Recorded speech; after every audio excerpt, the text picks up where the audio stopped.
ಇನ್ನೊಂದು ಬಂದ್ಬಿಟ್ಟು ಆಲೂಗಡ್ಡೆ, ಅಖಿಲ ಭಾರತ ಆಲೂಗಡ್ಡೆ ಸಂಶೋಧನಾ ಕೇಂದ್ರ ಹಾಸನದಲ್ಲಿರುವಂಥ ಸಂಶೋಧನಾ ಕೇಂದ್ರದಿಂದ ಬಿಡುಗಡೆ ಮಾಡಿರುವಂತಹ ತಳಿಗಳ ಪ್ರದರ್ಶನ ಸ್ಟಾಲು. ಇದೇನಪ್ಪ ಅಂತಂದರೆ ಕುಫ್ರಿ ಲೌಕರ್ ಅಂತ ತಳಿ.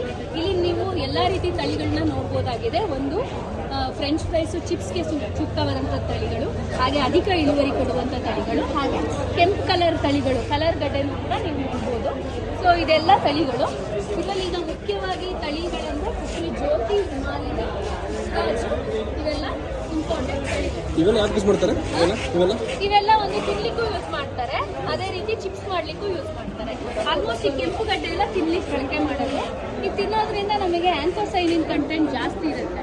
ಸೊ ಇದು ಕಲರ್ ಇರೋದ್ರಿಂದ ಆಂಥೋಸೈನಿನ್ ಕಂಟೆಂಟ್ ಇರೋದ್ರಿಂದ ದೇಹಕ್ಕೆ ಒಳ್ಳೆಯದು.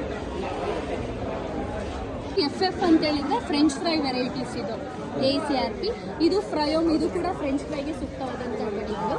ಆದರೆ ಇದರ ನಮ್ಮಲ್ಲಿ ಸಿಗ್ತಾ ಇರೋದು ಮುಖ್ಯವಾಗಿ ಕುಫ್ರಿ ಜ್ಯೋತಿ ತಳಿ. ಇದು ಇವಾಗ ಸುಮಾರು ಹಳೆ ತಳಿ ಅಂತಲೇ ಹೇಳ್ಬೋದು.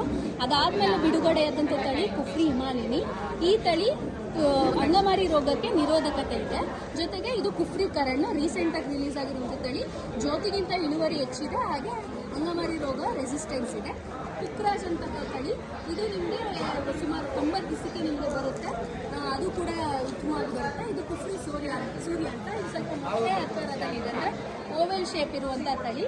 ಚಿಪ್ಸ್ ಮಾಡಲಿಕ್ಕೆ ಸೂಕ್ತವಾಗಿದೆ ಈ ತಳಿ. ಮತ್ತು ಕಡಿಮೆ ದಿನ ತಗೊಳುತ್ತೆ, ಸುಮಾರು 80 ದಿನಕ್ಕೆ ನಿಮಗೆ ಇಳುವರಿ ಬರುತ್ತೆ. ಇದು ಬಂದ್ಬಿಟ್ಟು ಇದು ಪರ್ಪಲ್ ಕಲರ್ ತಳಿಗಳು.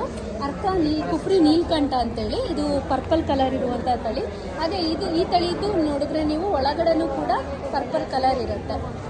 ಸೊ ಇದು ಬಂದು ಬೇಬಿ ಪೊಟ್ಯಾಟೋಸ್ ಅಂತೇಳಿ, ಇದನ್ನು ಸ್ಟೀಮ್ ಮಾಡಿಬಿಟ್ಟು ಇದೇ ರೀತಿ ನಾವು ಕನ್ಸ್ಯೂಮ್ ಮಾಡ್ಬೋದು.